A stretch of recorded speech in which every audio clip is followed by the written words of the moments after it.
Margie Clark is here this morning. Reverend Margie was the minister here prior to me, and she certainly carried the flame of love here as well. She really was the one who set the tone of such a loving community and such a beautiful place to be.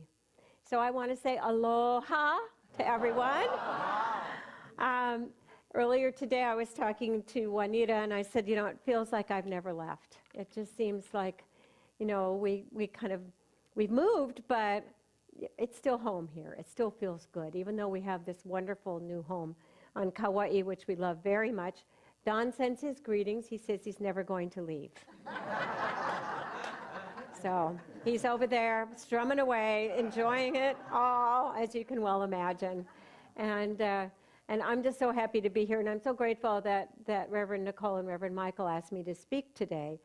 I flew over last week to Northern California because our teaching, when you graduate from ministerial school, it's not automatic that you get it ordained. You have to wait 3 years. There's a 3-year period where you're asked and expected to do certain other things, and also it's a time when it's kind of like the courtship, we're engaged. Do we really want to be ordained for the rest of our lives? Or on the other hand, is this person really qualified to be ordained for the rest of their lives? And so last Saturday was my mentee. So every graduate has to have a mentor, and I'm a mentor to graduates.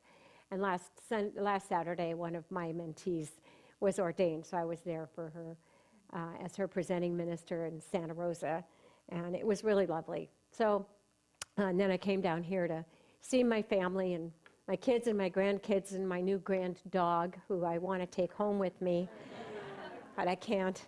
And then to be here this morning, and then I'll fly out tomorrow to go back. So when Nicole and Michael said that they were going to talk about planting seeds this month, and the idea of that whole concept, I thought, well, if you don't have good soil, what's the point of planting seeds, right? So I said, I'll start with creating good soil. So that's where we're starting today. Now, I know Nancy is here today, and Nancy is a major gardener, and Bob was here earlier. So I just want to call out, what do you think it takes to create good soil? Worms. Pardon? Manure. A little of that too. How about some other things? Pardon? Sunlight. What? Consistency. Water. Yeah. And also when we're dealing with this idea of creating good soil, it's such a metaphor for our experience, as spiritual beings having this human experience, right?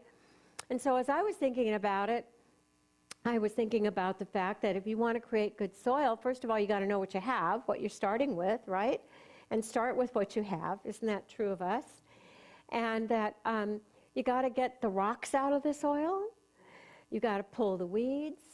If the soil is sandy, you have to add more amendments to make it more consistent so that the water doesn't just run right through. And if it's too clay-like, it'll just, kill the roots. So you want to add more things to soften up the soil, more, maybe even some manure and some compost. And worms are very helpful too. Actually, I had a worm compost garden. I called it my worm condo when I was in Huntington Beach. They are really wonderful. So the idea of preparing good soil is also a metaphor for preparing ourselves for the way in which we can experience spirit and the way in which we can experience that still small voice, that divine idea in the mind of God that is for us.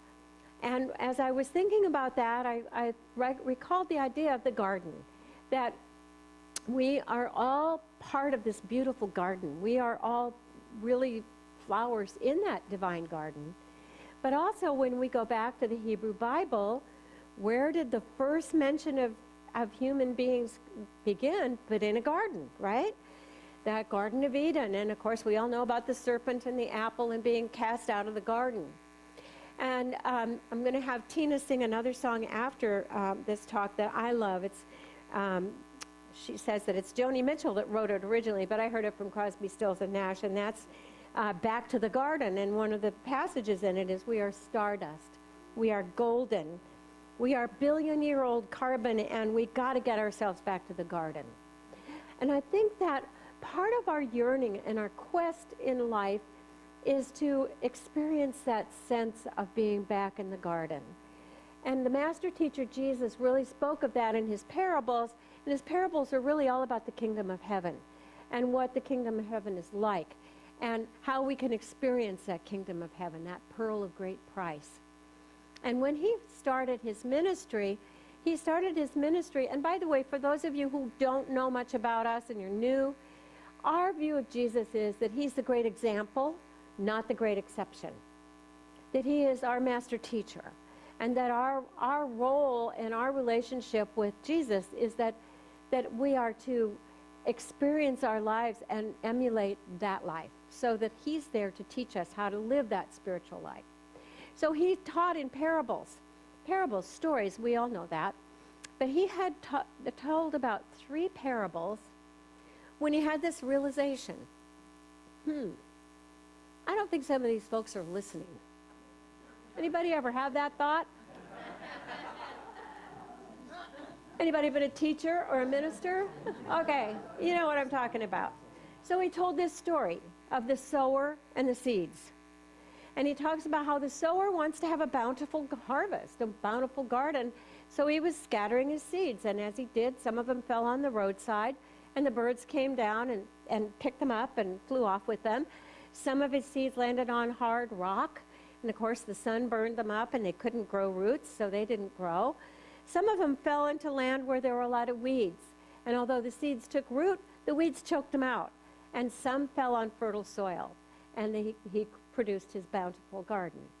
So those are all metaphors. Everything he spoke about was in metaphor. And so he would say, let they who have ears hear. In other words, there are going to be some people that are going to get my message. There are others that's going to right over the top. Sort of like the birds picking up the scattered seed. It's not going to stay with them because they aren't really receptive. They're just sort of letting it pass through. There are the others who are maybe they heard it, but they are so set in their ways and so opinionated that it doesn't penetrate through, right? They don't get the message. So, you know, they cannot get this divine word, this divine idea, this divine message because they're closed off. And then there are those where it falls into the weeds. And the negative thinking is so rampant that, again, they just can't quite grasp it. But the people who are open, the people who are receptive, people who are really willing to hear, who are thirsty and hungry for this divine knowledge, this spiritual wisdom, it takes root.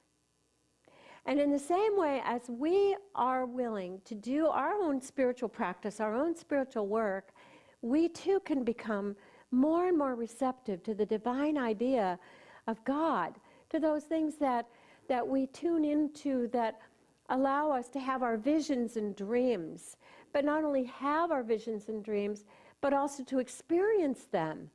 Because it's one thing to dream dreams, it's another thing to live them. And a lot of what our philosophy teaches is have a dream and then live it. And part of the work then is to see how we can grow that garden, how we can have that fertile soil that is that receptive place where we have that experience.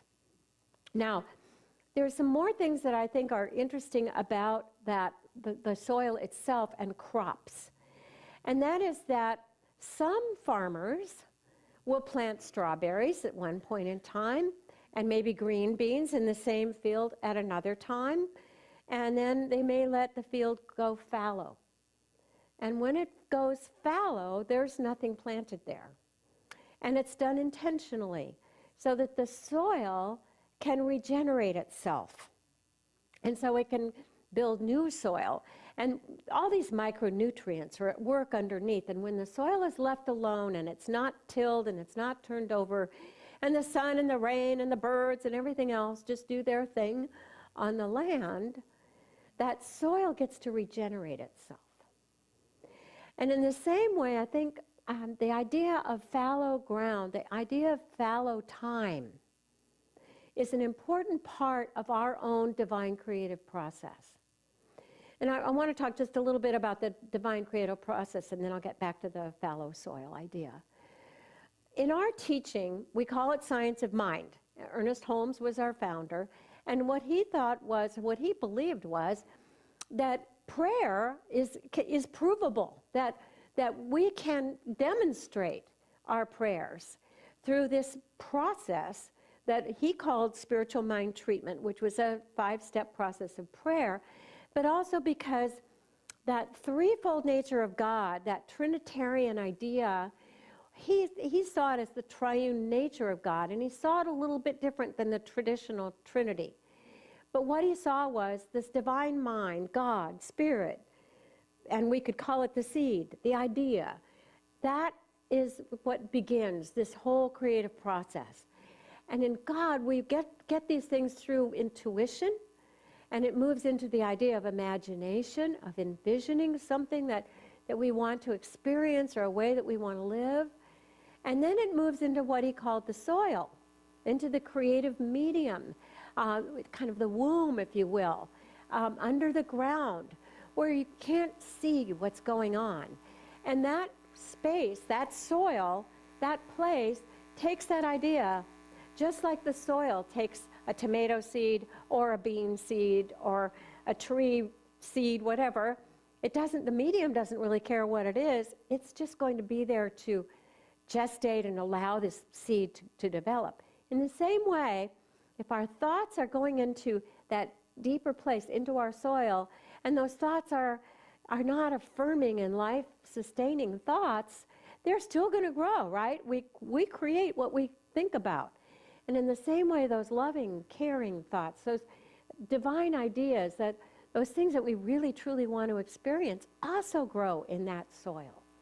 And so that's why it's important that the soil be receptive. And that divine idea then, as it moves through that, it manifests into some form, right? If you think about the very first passage in the Gospel of John is about the Word made flesh, referring to Jesus, but also referring to our Word being made flesh. That what our Word is what is our own personal process that we're envisioning about our lives. And, this is a little bit off track, but it just occurred to me too that, and I've said this before, and maybe this sounds harsh to some, but to others I think it also sounds very uplifting, and that is that wherever we are right now in our life, every thought and decision that we've made up until now has brought us there.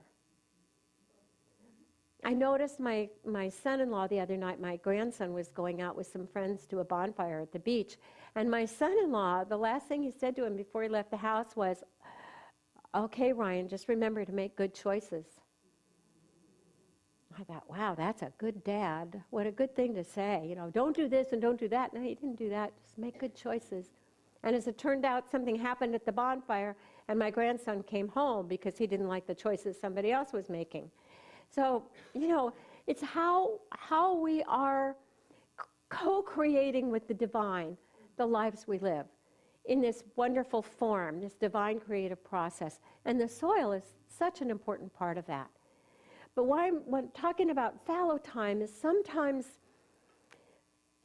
we just kind of need a space in our lives.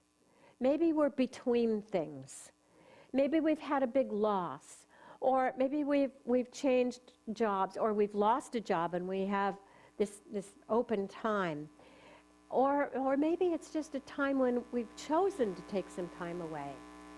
But my experience with fallow time, and the reason that I consider it so important, was that in my own life, years ago, after I had left my pulpit in Huntington Beach, I found myself kind of wandering and feeling a little lost and at sea. And I had so identified myself with that job and that role and that position that I sort of didn't know who I was. And I was uncomfortable with that. But see, that's sort of like the soil being stirred up, right? I mean, that's also part of it. I was uncomfortable with it. But I just decided to let myself be in that discomfort for a while. And so I utilized that time because one of my friends, Peggy Smith, a dear, dear friend of mine, had passed away from breast cancer. And I got the idea that I would train for the 3-day, 60-mile walk for breast cancer. So that's how I spent months of my life, was walking, training to do that. I'd walk 3 miles from my house to the beach, and then I'd walk the beach. And I'd usually do 8 to 10 miles, 2, 3, maybe 4 times a week. And I trained like that for months so that I could do this 20 miles a day, 3-day walk. Well, I did the walk, and all 60 miles, by golly, slept on the ground. I raised $3,000, by the way. But also, it allowed me that time, that fallow time, as I was walking, to kind of reflect on what I had learned, where I'd been, what I might do differently if I was ever given the opportunity. And at the same time as I was walking away and kind of letting things go, shedding things, if you will, I was also walking into the future. Even though I wasn't sure yet what that future would be, I was beginning to get glimpses of how I would love to do another ministry and where I didn't know or how I didn't know. But I knew that that was kind of there waiting for me somehow. Because I thought I was going to retire, but I flunked. And so a couple of months after the breast cancer walk was over, I get a phone call. And it's from Dana Buchanan. And she calls and says, "Would you like to have coffee with me?" I said, "Sure." And she says, "You know, we've had a little problem at the church, and we've gotten down to about 40 people, and we're really struggling, and we were wondering if you would just come over for about 6 months to a year and help us get it back on its feet." Well, that was in 2006, and I came, and what I realized was that fallow time was the most valuable time I'd had, because it allowed me to rethink all my experience and what worked and what hadn't and how I would do it differently. And so I was able to apply what I'd gotten from that time here. And 5 years later, when Reverend Josh stepped forward and I stepped back, we had 200 people. We had at least 20 kids every Sunday. We were in the black, we were healthy. And I know a lot of that came from lessons learned that I was able to apply here, and a wonderful community that came together to support that and to make that happen. So to me, this idea of giving yourself some space when you need it and allowing yourself to just drift for a while, it's okay. It's probably one of the best things you can do for yourself, because it was a regeneration process. It was a renewal and a regrowth process. So as we think about this idea of creating good soil, just to retrack a little bit, I think the other thing that's really important about that, and somebody mentioned sunshine, is that the biggest thing that we can do as we are creating that beautiful creative medium is to remember to love ourselves. To love ourselves really, truly first. Because the experience of loving yourself then allows you to be loving of others. And when you love yourself, you make better choices. You make better decisions. You open yourself to greater good. And you allow that sunshine of divine love to do its job. The natural sunlight in farming and gardening is what causes photosynthesis, right? It's what causes the plants to grow. And that love that we create and bring forth from ourselves, and that love of the divine, the love of the divine for us, causes a transformational process so that our garden can grow. So inch by inch and row by row, we bless the seeds as they go into the ground, into the soil, into our own being, so that we can then produce more of who we are. And I left out something that I do want to share, because part of that process is what got us to Kauai. Don and I dreamed about living in Hawaii for a long, long time. And we knew we knew what we wanted to do. We knew where we wanted to live, where we could see the ocean. We wanted to be up on a hill. We wanted to see out. We wanted to be in a place that was quiet, but where we could still do our own thing and enjoy the beauty of the place. And we manifested all of that. We manifested all of that. It was a little bit later in life, I will say, but I wasn't going to leave until my dad was done with this experience, and he lived to be 100. So we got old. And when we were getting ready to make this big leap, some members of our family were kind of like the weeds in the garden. What makes you think you can make such a big move? That's really a hard thing to do for a couple of people that are really getting older. And our answer was, we're going to be old anyway.